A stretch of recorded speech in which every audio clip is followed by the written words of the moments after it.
So next we're going to try some hand touches.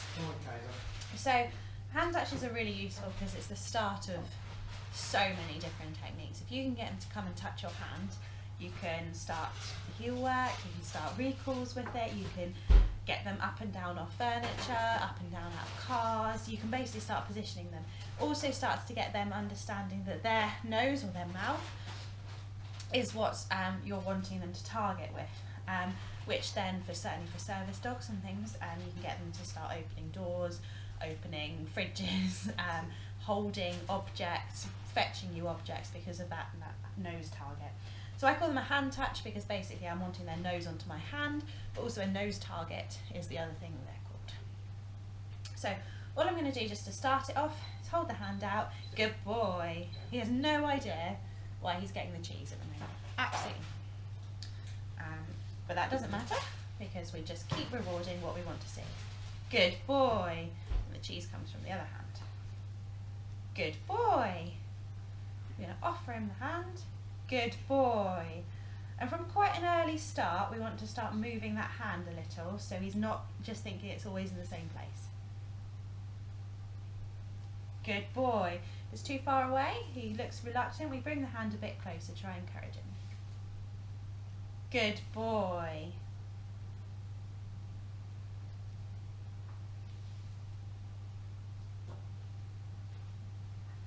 So again, we just bring it closer. Good boy. Make it easy. So doing ones above the head can be quite intimidating for them. So he might not be so happy with doing it up. So we bring it a nice soft one underneath and he's happy to do it.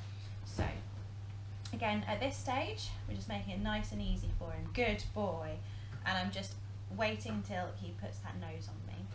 If your dog is really reluctant to put his nose onto your hand, you just start rewarding when it gets closer. So when he starts bringing that nose towards your hand, you can start rewarding that if he's reluctant to put his nose on your hand. And again, be happy to reset. Good boy. What you'd want to not do or avoid is bringing your hand to him. As he starts to think that that's what it happens. He stands still when your hand comes to him. So even if he only moves a couple of millimetres, you reward that, and then the next time you reward for 3 millimetres, 4 millimetres, 5 millimetres, until he's touching your hand. But at first we just need him to start making that motion. Good boy. Good boy. So not only does the hand be high, it can be low, it can be in front of him. Good boy.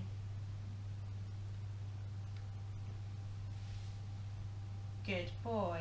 So just moving that hand all over the place.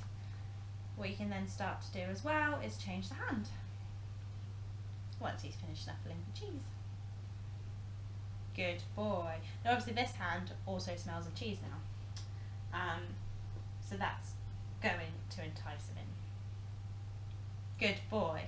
You don't want him to target the smell of cheese, but we can start working on that, taking that out at a later point.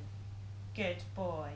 The more places and times he starts just touching your hand with different smells in your hand and different, if you've been outside, obviously it'll have a different smell to if you've been inside all day, so he's not going to learn to target the smell necessarily. Good boy. Well done, Otto. And again, it's quite a hard one for him to think of, so we're going to keep it short and